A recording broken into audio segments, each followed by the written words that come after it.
Hello everyone, welcome to the 19th Friday Flashback review from the CC Network, April 2017's one, no less. I'm Fred, your ever-reliable host as always, and today we're looking at a duel from the Attitude Era and seeing whether it's indeed as polished as its reputation precedes itself. It's fully loaded 2000.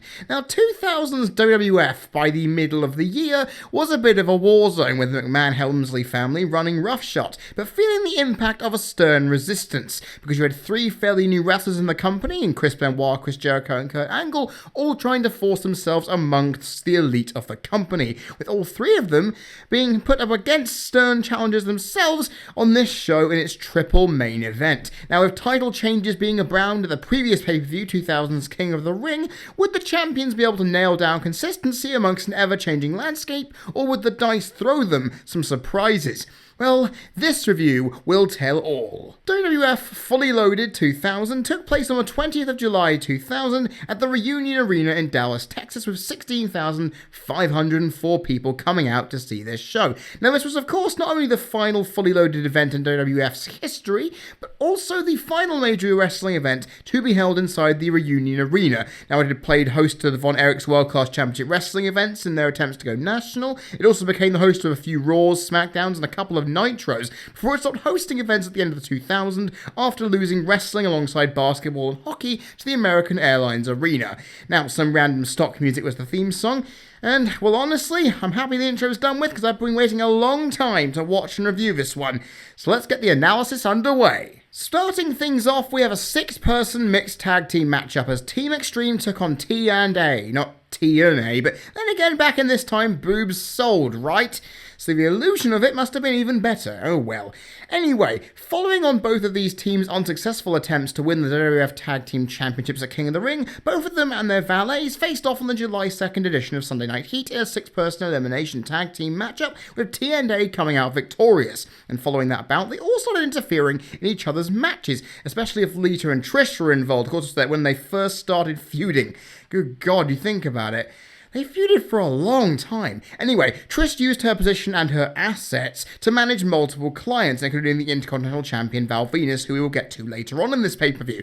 As the frequency and aggressiveness of both teams' interferences continued, this match was signed off for the event, with Lita and Trish's intensity increasing ever more so, with Trish pushing Lita off a ladder through a table and whipping the injured back with a leather belt over the coming weeks, ensuring that the Extreme Diva couldn't make it to the show in one piece. But in the end, Lita did manage to get the pin on Trish off a moonsault to win after 13 minutes and 12 seconds. That didn't stop T&A, of course, not being happy with that, and then, of course, attacking Lita and the Hardys afterwards, resulting in more beatings for Lita's injured back. Now, I thought this was going to be a throwaway match on paper. Honestly, when you look at the people involved and where this was in the Attitude Era at the time, it wasn't that important. But when you listen to the crowd, realise how long this went, and realise, oh my god, this is actually a really good quality matchup. It had the crowd in the palm of their hands from the get-go, and throughout some really nice surprising moments, keeping a steady pace and momentum shifting throughout to where it actually became a very enjoyable watch, starting off this pay-per-view on quite a hot note indeed. And as a result, you know, it could have been an easy standard battle of speed versus power and all that, but when you've got the story of the two women at war with each other, a lot of the negatives that came through it papered over the cracks and ensured that this match felt important and worth the time it was given, because it would have been given 13 minutes if it wasn't for a good opportunity to showcase both teams and their valets off in some brilliant fashion. Now, sure, what Trish did in this match showcased how green she was, but it really didn't follow the crowd, did it?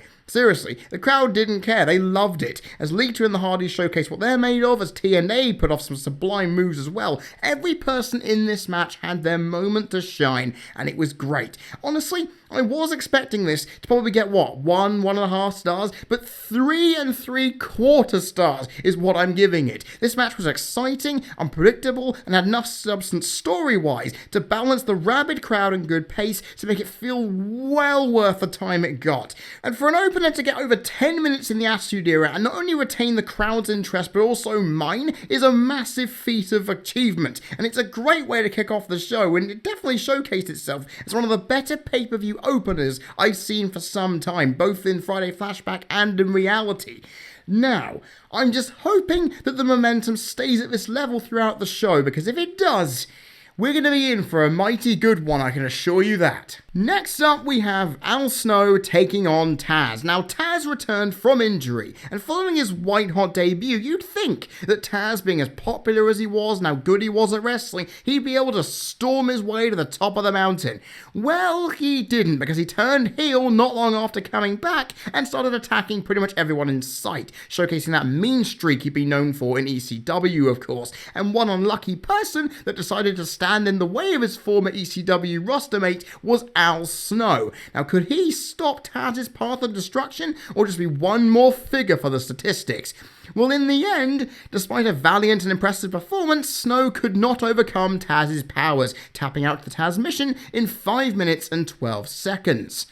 Now, seeing as this match was meant to showcase Taz's return as his ass-kicking heel who didn't give a damn, you would have expected he'd walked his way through Al Snow, right? I did mention, though, that Al Snow had a valiant and impressive performance, because seriously, the way this match was booked was perplexing and confusing, because this was meant to be Taz's ass-kicking return. Why the hell did it take him so long to beat Al Snow? Well, Al Snow dominated for large portions of this match, pulling off moonsaults, top rope leg drops, a choking sit-out powerbomb. He threw insane moves at Taz, and the crowd just sat on their hands for it. In the modern day, we would be losing shit at this, because Al Snow, you wouldn't have expected him to pull that stuff off, but considering a moonsault ended the last match in a pinfall, you really wouldn't have expected Taz to be beaten by that, would you? You wouldn't think. But nonetheless, you look at this and just think, why? Why was Al Snow on top, dominating this? It doesn't make sense. And honestly, many of the crowd in there weren't expecting Snow to come out fighting, but they were expecting a squash given Taz's momentum going in. And not to see that, while intriguing to a degree, was disappointing as it elongated this match as a whole, not looking remotely as realistic as it should have. The match failed at its job, and what little it gave wasn't enough to ensure that this intrigue felt like it was worth it, as this match was a lot longer than 5 minutes, to the mind anyway.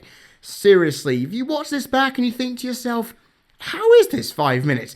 They found a way. It's a half-a-star match, not one that I'd want to see again, and after the opener, I've got to say it's a little bit of a letdown. Next up, we have the first title defense of the evening as WWF European Champion Eddie Guerrero took on his Radicals teammate, Perry Saturn. Now, Guerrero had held the title since the night after WrestleMania, but had gotten in a little bit of a spat with fellow Radicals members Dean Malenko and Perry Saturn, mostly thanks to Guerrero's relationship with China causing problems between the three. Now, Guerrero defeated Saturn and Malenko at Judgment Day, which I have reviewed in the past. It's a decent match and pay-per-view, but all wasn't finished between them as China stood up to the womanizing Malenko and challenged him for the Light Heavyweight Championship on the July 17th edition of Raw. Now, Saturn attacked Guerrero, his former tag partner, during the bout, which caused China to be counted out. On SmackDown a few nights later, Guerrero once again successfully defeated both men in a triple threat, but Saturn rebounded with another attack, which led to WWF Commissioner Mick Foley to confirm the match between Saturn and Guerrero for the title on Sunday Night Heat right before this event started. And surprisingly, Saturn got the win and the championship thanks to a low blow from Terry Runnels and the top rope elbow in 8 minutes and 10 seconds. Now, this match for the lower mid-card title felt like it was one that no one cared for, primarily because I didn't like Saturn, and I've never been a fan of Perry Saturn myself, because no matter what he does in the ring, as a personality he's as lifeless as a corpse, and thankfully he didn't do too much in this match, but leaving Eddie to carry him through it just wasn't enough for me to care. Hell, it was Chyna and Terry who drove the story of this thing, and the crowd response, which allowed for Eddie's moves to give the match some pace, but momentum kept shifting way too much to where it was so unrealistic, and it made Saturn look good despite what little he actually did, as he could never get more than a move or two in before swinging back in momentum to Eddie's favour. Now, to have Saturn win, despite all he was put through, was so anticlimactic, and outside of Chyna and Eddie getting the crowd psyched on minor occasions, it felt incredibly flat as this match failed to garner any flow because it just fell on deaf ears. It wasn't an enjoyable match to sit through and gets half a star as a result. Just bring on the next one. These matches have got to get better from here. And I swear to God, I don't want to have to see another Perry Saturn match as long as I goddamn live. One of my least favourites of all time, but that he at least can wrestle better against Eddie Guerrero of all people. Nonetheless, let's go on to the next one. Next up, we have the WWF Tag Team Championship match with the incumbent champions Edge and Christian taking on Texas's own APA. Well, at least one half of them anyway. Now, at King of the Ring, Edge and Christian overcame the odds to win the tag team titles in a four corners elimination match, defeating now former champions Too Cool on the night. Now, on the 10th of July edition of Raw, they were scheduled to face the APA for the titles, but the match didn't take place as Christian was feigning food poisoning, as Edge beat Bradshaw in singles competition. On SmackDown a few days later, this time Edge claimed to have the ailment, which led to Farouk defeating Christian in singles competition, with Edge recovering quickly enough to attack him after the match with Christian's assistance. Now, due to their actions, Commissioner Foley announced that Edge and Christian would face the APA at Fully Loaded on the July 17th edition of Raw. Now, all was not over from this, as once again, this time on the night of the show no less, Christian faked being sick again from food poisoning to try and get out of the match. They believed they'd managed to pull it off, only for Foley to see right through the ruse this time and force the two to compete. And, well, they had a massive slagging off before the match happened, ripping into Texas, and for some reason bringing up the JFK assassination and all the conspiracies. I find that to be really weird, and Bradshaw managed to put on the promo of his career rebutting it. It was pretty damn ridiculous. Loved it. However, with all that in mind, the champions had to resort to dirty tactics to remain as champions, hitting Farouk with the belt off the Dominator. The Acolytes won the match by DQ after 5 minutes and 29 seconds, but they of course did not win the championships. This, as a match, was ultimately one of the most pointless things, as Edge and Christian not losing after all their backstage shenanigans and their ripping into Texas prior felt like this match didn't have a great conclusion at all. Then again, the crowd saved this from the bottom of the pile as the heat from that promo on the heels and the pops for at least one of the natives came through to give this boring match some life, with a middle rope fallaway slam and a top rope shoulder block by Bradshaw doing the rest. Not using an APA victory to re-energize the crowd at this show after having two quite understated and quite boring matches beforehand was a mistake booking-wise, and it would have really helped get this a better rating despite what little it gave anyway. This match was unnecessary and just a real throwaway that after all that hype wasn't worth what we got in the build-up. It's barely half a star and is by my calculations, the worst match on this entire card. So after 3 poor matches that all got pretty much the same rating, I'm hoping we can finally get things going, as it feels like a long time has passed since the opener and it really isn't making this show look very good. And with that statement, the WWF have put on a match that will surely re-energize this crowd, right? A steel cage match for the Intercontinental Championship as the incumbent champion Val Venis took on Rikishi. Now, Rikishi, for reasons unknown to many, won the Intercontinental Championship from Chris Benoit on the June 20th edition of SmackDown, right before King of the Ring, where he defeated Benoit and Val Venis on the way to the final of the tournament, which he lost to the eventual winner Kurt Angle, which was helped by both Val Venis and Benoit weakening his shoulder with a steel chair, making his win on that night improbable and ultimately not possible. Now, in the following weeks, with his recovery from the shoulder injury, he faced Val Venis for the title on the July 6th edition of Raw, losing the title following interference from Taz after being hit with a television camera. Now, after a few more matches and a desire to remove all interference from the bout, Rikishi's rematch for the title was confirmed at Fully Loaded to be placed inside a steel cage, with Val Venis throwing Scotty 2 Hotty off the stage to further increase the Samoan's wrath. Now, would the Big Valbowski get out of there with the title still in his grasp? Well, thanks to Taz and another TV camera attack, he did somehow manage to get the win after he was hit by, well, what can only be described as a big splash from the top of a cage by a 400-pound man. Jesus Christ, I don't think any human being could have survived that. Nonetheless, he got the pin anyway. 14 minutes and 10 seconds of a match, but holy crap, that spot made it. Damn. Now, considering I only remembered this match for the gigantic spot that Rikishi pulled out of the bag, which is still insane the more you watch it, and it won a whole point on the move variety scale for its troubles, because for the love of God, you're not going to see anything like it. I was surprised by actually how decent this match was. The crowd were into it consistently over its runtime, wanting an over Rikishi to win the title back, while also appreciating the brutality of it, with Venis suffering for his title while being able to smartly keep up with the Samoan. It was a back and forth contest that until its conclusion was very even and allowed both men to look good while it told enough of a story through many kickouts and lead to taking Trish out at ringside alongside Taz's interference to give the match more than the in-ring work gave. Now, this was a mid-card title match that shocked the fans with its risk-taking and quality, even if it wasn't the greatest bout you've ever going to see. It was still a pretty good one considering the wrestlers and the type of match we got here. It's an average 2.5-star match that really has helped re-energize me and this audience, which was something I wasn't expecting. But then again, it's a steel cage match. I probably should have. But I would have preferred Rikishi to win, considering his performance, but hey, you can't win them all, can you? Next up, we have the triple main event match number 1, as the King of the Ring Kurt Angle took on the Undertaker. Now, after his victory at the King of the Ring tournament, he started teaming with Edge and Christian, with all three of them helping each other in their matches, and in particular of note, Angle interfering to stop the Brothers of Destruction winning the Tag Team Championships on the July 3rd edition of Raw by causing a disqualification. Now, this didn't sit well with Big Evil, Big Dog, Dead Man, American Badass Undertaker, though, because even after Angle apologised for his actions, challenged Angle to a match at Fully Loaded, with Angle deciding against his better judgment to accept it to prove how tough he is. He also showed his massive cojones by deciding to piss off the Dead Man even more in the process by mocking his bike routine with a scooter after he damaged it the week before.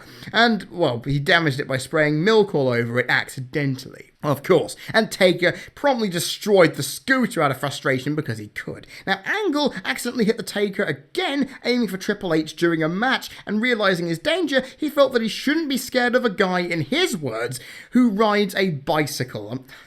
God damn it, Angle, you hilarious bastard. And he promptly poured some kind of substance, I don't know what that substance was, over Taker's new bike, much to the Dead Man's irritation. Angle then later assaulted Taker's knee with a wrench to take the big man down, and on the night of the show, Angle and Taker routinely bumped into each other, resulting in a wild goose chase of Angle trying to drive off with Taker's bike in revenge for that scooter, and then Angle hit Taker's leg again with a wrench before the match began. And even funnier, Angle was so frightened at this point, he couldn't even go through his entrance without being scared by his own pyro. This happened a couple of times, but it never stops being hilarious, as Taker came in from behind without even having his entrance even come through, and started to brawl off in the aisleway before the bell finally rung on this thing. And after that, even with Angle's attempts to weaken the damaged knee, it wasn't enough as Taker walked out victorious with a one-armed choke slam and a last ride, putting Angle down after 7 minutes and 34 seconds. Now, this match was a simple battle of power versus in-ring awareness, of Taker wanting to beat Angle senseless,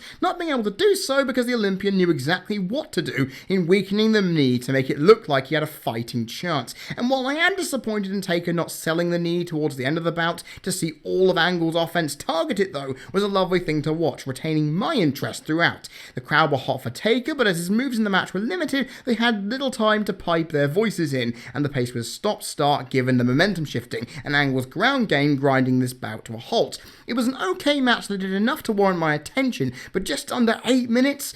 It just wasn't given enough time for me to believe it had properly developed, but what it did in that time was still respectful. All in all, it's a 1 3/4 star match, and if only it had been longer and Taker had done more, then maybe this would have been a better contest. Even though Taker did enough to influence the story of this, he didn't make this match watchable for me, as Angle's work was the linchpin of this match's success, and as a result, the rating it got. Next up, we have the second of the triple main event matches, with a last man standing match to be exact between Triple H and Chris Jericho. Now, the feud between Jericho and Triple H had already been going on long before this, with Jericho goading the WWF champion into a title match, which he won, only to have the decision reversed by Earl Hebner and pressure from the game, of course. Now, months later at the King of the Ring, the bullish and cocky Jericho decided to cross the line and kiss Stephanie McMahon, an action which caused the women's champion to cost Jericho his quarter-final match in the King of the Ring tournament with Kurt Angle. The night later on Raw, DX attacked Jericho before a scheduled match with X-Pac, with Jericho returning the favour in Triple H's match against Kurt Angle and The Rock later in the evening. Now, Stephanie, wanting Triple H to fight Jericho for what he'd done, he instead put him into a 6-man tag match with Triple H, X-Pac and Road Dogg taking on Jericho and the Dudley Boys, with DX coming out victorious. Now, following that bout, Commissioner Foley made the match between the two official for Fully Loaded, while Jericho avoided a potential ambush by DX, all set up under the ruse that Stephanie liked Jericho's kiss. Crazy, really. However, DX would get the last laugh, feigning dissension within the ranks, which Jericho took advantage of and was brutalized, being battered with a sledgehammer. Now, on the July 17th edition of Raw, the week before the show, Commissioner Foley realized the severity of the rivalry and made it a last man standing match, with Jericho aggressively trying to attack Triple H during his match with Kane, and as bad blood boiled over, with Jericho finally getting his hands on the game the next week on SmackDown with the Walls of Jericho for the DX leader. Not just that, on the night itself, Jericho sent flowers to Stephanie under the guise that Kurt Angle sent them. Well, Triple H bought it, went to confront Angle, but was then assaulted by Jericho backstage, making the game feel a little bit worse for wear. Now, this match is over 3 stars, as you can tell, so we're going to do in-depth analysis for it. Also, I do want to mention one thing before we do. In the promo, it highlighted many times how much Triple H wanted Jericho's ass. Now, of course, there's no malice in that statement, but the way it was said constantly, over and over again, it was more funny than intense, really. I just found that really hilarious. If you guys find that funny, well, there you go. You're about as immature as I am. Anyway, let's get into analysing this match in depth then, shall we? As Triple H doesn't wait for the bell to ring. Oh no, he doesn't. Going for Jericho, but Y2J overwhelms the game to the happiness of the crowd as the brawl sends Triple H to the outside with a springboard dropkick, followed by the top of a Spanish announce table as they trade punches against the barricade. Jericho gets Triple H back in the ring and hits a corkscrew elbow and punches before a patented facebuster takes Jericho down as Triple H now sends his opponent outside, but Jericho counters into a step attack to nail the game head first into them, but he has enough wherewithal in him to drop Jericho on the barricade, injured ribs first. Oh yes, get that psychology rolling, people, with the steps again following to the ribs. Back in the ring, Triple H goes for the ribs again with stiff kicks, knees, shoulder thrusts. He rips the bandages off as well to deal even more pain because he's an evil bastard. A kitchen sink where the game takes Jericho down, which of course if you don't know is a knee directly to the gut. Oh yes, he rebounds with and choked out by his own bandages. Oh Jesus, with more knees and elbows, followed to the back this time before being thrown to the outside. Now Stephanie slaps Jericho across the face as Triple H stomps away at the ribs, followed by a suplex in the aisleway. Jericho writhes in pain as the game and Stephanie share a kiss to the fans' hatred and King's delight because he loves it so. Back in the ring, Jericho fights back briefly before Triple H locks in an abdominal stretch, punching at the ribs as he holds onto the ropes for torque. I love this. Triple H, you are amazing. But Jericho uses his adrenaline and not much else to do a hip toss and getting the cerebral assassin off him in the process. But the game gets right back up because he hasn't been hurting this thing that much. And in frustration, he pushes Mike Chioda. And from the ensuing distraction, Jericho fights back with a spinning heel kick and goes for the lion salt, but the game gets his knees up into the injured bloody ribs.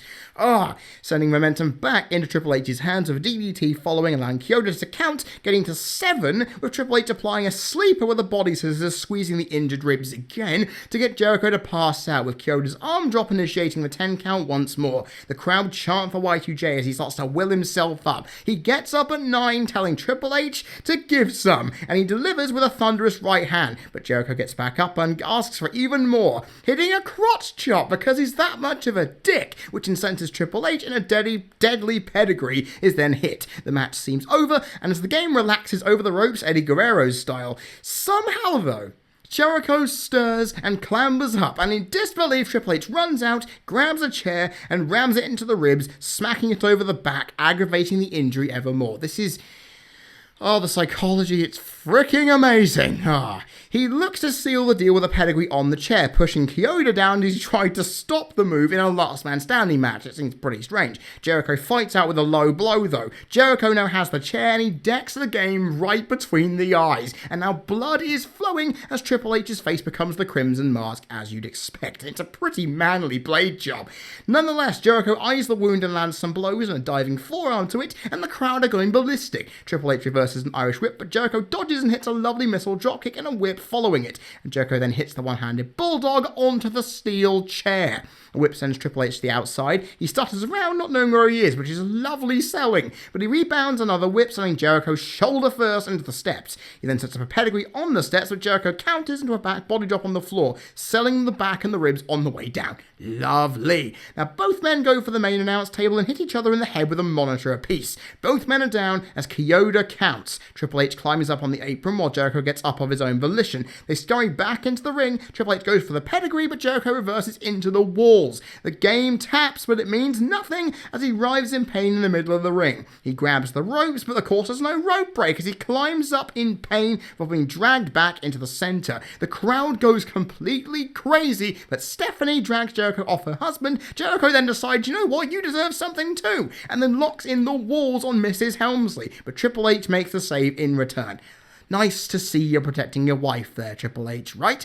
Now the game rams Jericho ribs first into the barricade with a sledgehammer though, coming out and is ready to play with it. He takes a swing, but Jericho dodges as the hammer then rings off the post, which is quite a surgery. It's an actual legit hammer. Jericho then catapults Triple H's head off the post, and he now has the sledgehammer, dealing a massive blow to the ribs of Triple H this time, sending him onto the announcer's table. Jericho climbs up and eats a low blow from the game. He then props up Jericho on the timekeeper's table and delivers a back suplex right through the table. Coda then starts counting. Triple H somehow gets to his feet right at the count of 10, but drops right after that count of 10 is made. Triple H is declared the winner and is the last man standing, even though neither man are actually standing by the time the bell rings, defeating the resilient Jericho after a very bloody brawl in 23 minutes and 11 seconds. This match was a fight that descended into a bloodbath of a match that just escalated in sections and built to a crescendo of a conclusion, with both men looking strong as momentum shifted constantly to ensure it never slowed down at all. It had a psychological start with Jericho's ribs being targeted and Triple H's desire to inflict that damage made apparent, while Jericho's endurance and resilience was put on display for everyone to see as he used quite literally everything to fight back against the pain and looked stellar in the biggest match of his WWF career at this point. It escalated brilliantly and was enthralling as the crowd got behind it more and more, as it looked like Jericho could actually win this thing. He may not have, but he sure made the crowd believe that Triple H had deserved it, because damn, he fought through a war. The no-selling of the ribs while on the offensive by Jericho, the lack of major move variety outside of the weapon spots, and the crowd not being very loud during Triple H's offense early on made it seem like this wasn't the full deal, but it was certainly a great match worthy of your time to see if you want to look at a violent match with some really good story and some meaning behind it. It's a 4.5-star quality match, and one that I will gladly watch over and over again. It's a last man standing match that had brutality and storytelling beautifully intertwined without being overbooked to hell. This was sublime. Let's see if the main event can top it. When you look at who's actually wrestling in the main event for the WWF Championship, it looks like it could indeed be possible, as the champion, the incumbent, The Rock, takes on Chris Benoit. It didn't take long after losing the Iron Man match at Judgment Day for The Rock to win the title back, as he won it in a 6-man tag team match at King of the Ring to be the second title win for him in a year. Jesus Christ, they weren't too long after each other either, and on the July 3rd edition of Raw, he defended the title against Shane McMahon, but was attacked by Chris Benoit afterwards, who aligned himself with Shane in the process. The next week, Benoit faced The Rock, with Benoit winning thanks to the help from Shane, but was disqualified as the result was overturned by Earl Hebner. Now on the July 13th edition of SmackDown, Commissioner Mick Foley forced Benoit to wrestle Eddie Guerrero and Chyna in a handicap match. He didn't like their Radicals teammate aligning themselves with the McMahons, of course. The Rabid Wolverine lost again by DQ after he refused to let go of the crossface and attacked Hebner for making that decision afterwards. And afterwards, backstage, The Rock offered Benoit a title shot at Fully Loaded, as he had made this personal, as Benoit then attacked the champion from behind and locked in the crossface, with Shane taunting the People's Champion as he writhed in pain. Rock and Benoit then faced off in a 6-man tag team match the next week, with Rock attacking Benoit with a chair backstage in revenge for last week's assault and the chair shot from Shane in that same match. He then added more punishment by giving the Crippler a rock bottom on the roof of his goddamn limousine. Or was it the hood? I can't remember, but it's one of the two. Now on SmackDown a few days later, Commissioner Foley laid down an ultimatum in desiring for a definitive winner in this Fully Loaded main event contest by allowing the title to be able to change hands by disqualification at the pay-per-view, with Foley promising that the brutality would end. Well, on that same SmackDown, the brutality did not end on the night, as a frenzied Rock locked Benoit in his own crossface after being DQ'd in the main event, something he couldn't have happen on Sunday. To add even more salt, Shane then challenged Rock to a non-title bout on the pay-per-view's broadcast to prove, as the crowd would highlight, that he is not a pussy, something Rock declined, reaffirming that the crowd already knew that he was a pussy, seeing through this setup for an assault, only for Benoit to use that distraction to destroy Rock's very expensive wardrobe. Ooh, these two hate each other. Well, knowing it's Benoit and Rock, what else do you think is going to happen? 3-star plus quality? Oh yes, it indeed is. So, just like the last match, we need to go in depth on this thing, and I love the fact that I'm getting to do that with this one. Shane distracts the Rock, allowing for Benoit to attempt the crossface off the bell, with Rock sending Benoit to the outside into the steps. He then runs after Shane, running right back into the ring, knocking Benoit down, and then goes right back out of the ring, allowing the chase to continue. Rock then goes right back to Benoit inside the ring and sends him with a catapult into Shane on the outside, before locking in the crossface on Benoit, but the fresh Benoit wisely scrambles out of the hold and then out of the ring itself once more. This fight has had a very electric start to kick things off, with Rock tapping into the juice directly, but he eats a knee to the ribs, which slows him down and allows Benoit to target the ribs as Shane's a pussy chants follow him, with the challenger in control, with Shane himself decking the Rock on the apron while Benoit had the ref's attention. Rocky chants then ring out as Benoit takes Rock to the outside, sending him headfirst into the steps, with Benoit sucks chants not making the challenger lose any focus off another violent knee to the ribs, which leads to a cover as Rock kicks out at 2. Rock then fights out and hangs Benoit up on the ropes, delivering a sick punt kick to the jaw, wanting to send Benoit into the turnbuckle, though Benoit then fights out, climbs up to the turnbuckle and is knocked into it, with Rock following up with a vicious back suplex off the top, sending both men crashing to the canvas. And both men are already showing signs of tiredness as they stir, and I have no way to blame them, because seriously, this match has been unrelenting with what little time we've had thus far. Shane then distracts the ref, slides the belt to Benoit, who then decks Rock right in the face, covers, but Rock kicks out, with Benoit keeping the People's Champion grounded off a snap suplex and another cover for 2. Rock rebounds off a whip with a power slam, covering Benoit to kick out at 2, followed by a back suplex by the Crippler, with a sharpshooter coming soon after. And considering that he's worked the back and the ribs throughout this entire match, it's sublime strategy by Benoit. Rock then gets to the ropes to break the count, with Benoit going to the knee with a knee drop. He tries to wrap the sharpshooter in again, but Rock this time fights out but is sent to the outside of a whip, thanks to Shane pulling the top rope down as he rang. Rock looks to be taking the toll of this as two-man assault, but he has enough in him to ram Benoit into the steps back first, and then rams Benoit balls first into the ring post.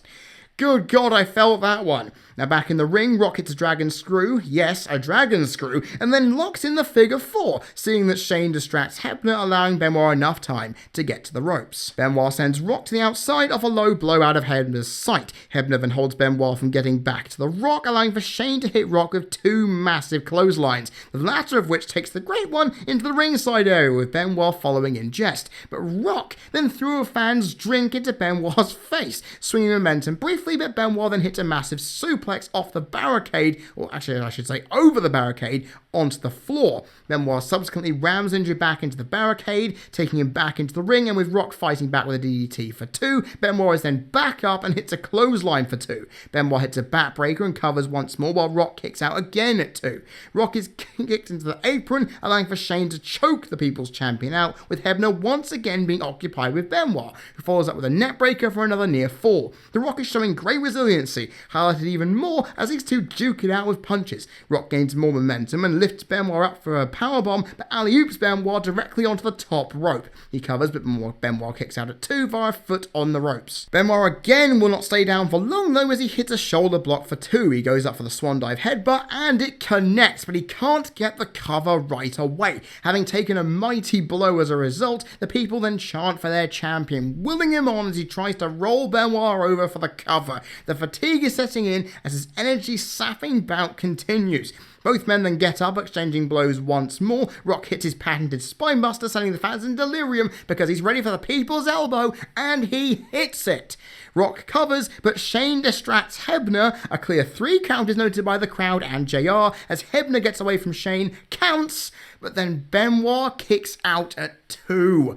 Good God Almighty, this is fantastic. Rock then tries to regain control, but Benoit sends him into the turnbuckle and follows with chops. Lines up a high sky superplex, sky high superplex, and it connects. These two men are laying everything out on the line here as they are down in this intense bout that just will not relent at all. It is insane. It's energy sapping. Benoit covers, but Rock kicks out. How? I have no idea. Benoit then kicks Rock into the corner. Hebner tries to keep the challenger away, allowing Rock time to hit a clothesline, with Benoit countering into one of his own. Benoit then brings in a chair that Hebner then takes away from him, allowing Shane to come in with a chair, which he uses to deck Hebner in the back. Rock then grabs the chair, sending Shane running. Rock then locks Benoit in with the crossface, and Hebner calls for the bell. The thing is, though, it wasn't for The Rock's submission, because Finkel has stated there is a new champion by disqualification. The Rock is in shock, with it transpiring that Hebner stirred right as Rock ran at Shane with the chair, making him believe that it was Rock who hit him with the chair. And with the match now over, Shane decks Rock with the chair right in the square face, and he's now bleeding quite profusely as Benoit and him, the new WWF champion tandem, leave while this disgusted crowd starts throwing trash into the ring.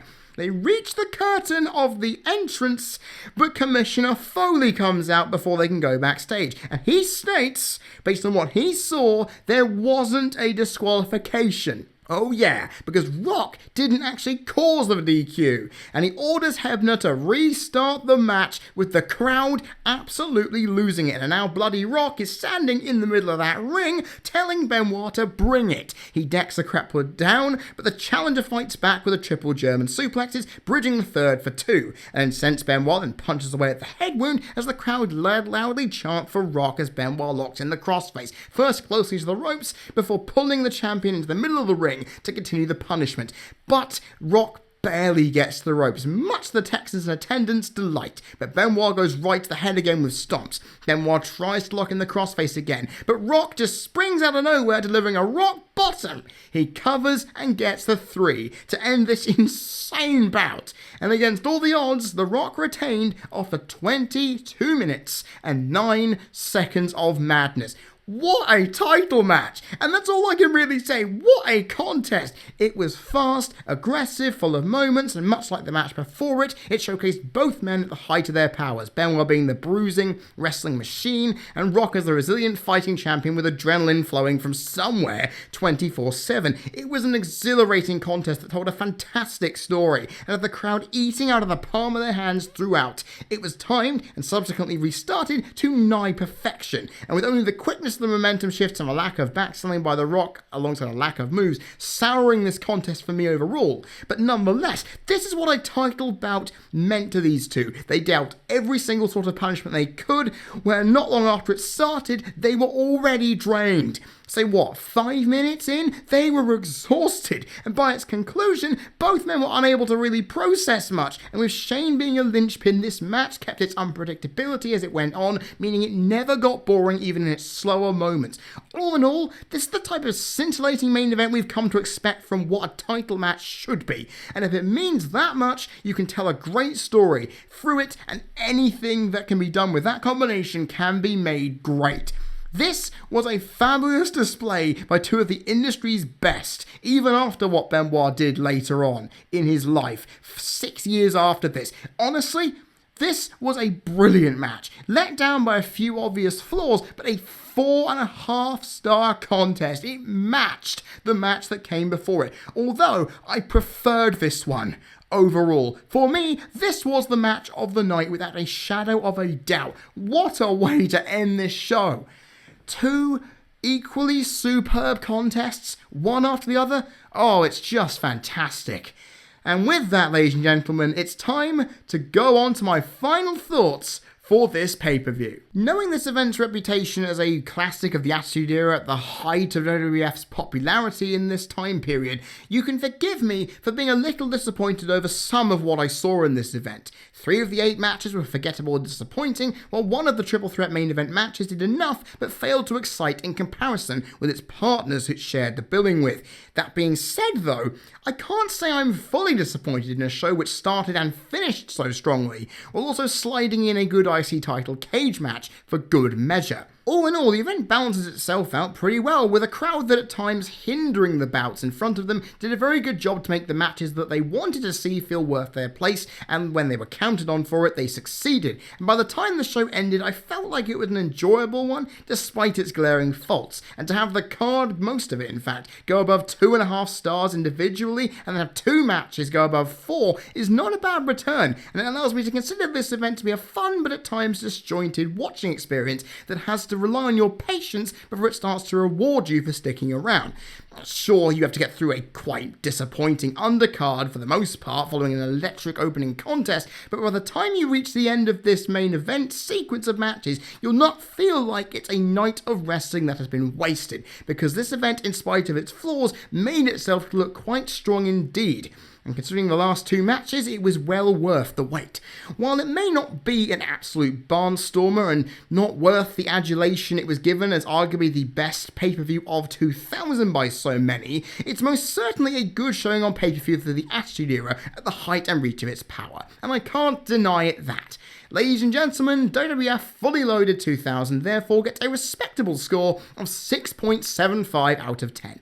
Not bad for a show that I expected to fall below expectations, knowing how many people really loved it. And it may not have reached it outright, but it did a good job fighting to be seen as a worthwhile show, knowing all of the publicity it's gotten over the years. And for that to happen for the 3rd out of 4 pay-per-views I've done this year on Friday Flashback, that's a pretty good thing to say. Because seriously, apart from Royal Rumble 2003, pretty much every single show has done really well, or if not, got at least an average of a 6, which is not bad. And you'd think that this would be the end of the streak, that the next Friday Flashback show would not be able to reach these heights. Well, it's WrestleMania 19 next month. And that, ladies and gentlemen, is arguably one of the best WrestleManias of all time, so what do you think? The good run of Friday Flashback reviews will continue, and this event, yeah, I will admit, it's not a, 7, 8, 9 out of 10 that so many people have given it over the years, but I've got to say, for an Attitude Era pay-per-view that wasn't even a Big 4 show, I may add, Fully Loaded 2000 on its Swan Song pay-per-view calling card did very well for itself. Let's see if any other Attitude Era pay-per-views I have lined up in the future can actually match the quality of this one. I doubt it, but you never know. Bring on WrestleMania 19, it is going to be a great one. So there you have it, ladies and gentlemen, the Friday Flashback for April 2017, Fully Loaded 2000 is done. I hope you've all enjoyed that. I know this event is loved by so many people, but if you actually don't like this show, I'd love to hear from you, because it'd be a great change of opinion, wouldn't it? Especially considering I've given it an above-average rating overall. What do you all think about the show, though? Is it worth the praise it's gotten over the years? Put your opinions down in the comment section. I will read them, and it'll be great to see how we can go with that discussion. And of course, if you don't want to miss the WrestleMania 19 Friday Flashback, then go down to the Twitter account at CC Network YT, where on May the 1st, the schedule will be announced, and that's when the date for that review will be announced as well. But if you don't want to miss it, regardless, click that subscribe button down below, because if you're a wrestling fan on this channel, along with that Friday Flashback, we've got the reviews of Backlash and Payback coming at the beginning and middle of that month as well. We've also got the episodes of Pones and stuff continuing, the Friday Flashback review I've already mentioned, but we also have the Fur Fighters playthrough going through to its conclusion as well. There's so much going on this channel at the moment, it's frankly insane, but if you subscribe down below, you will not miss a single thing, and keep the enjoyment rolling. All is great as we finish April off on, I believe, a very nice standard bearer for it all, I should say. And with that, it's time to get those May Blues out of the way, because we are going to see some really nice wrestling in that time. Because WrestleMania 19, people. Oh god, I've been waiting to review that one properly for years, and it's gonna be so good. I have been Freddie Thomas, you've been people listening. This has been the Friday Flashback review for April 2017 for the CC Network, and I will see you all next time.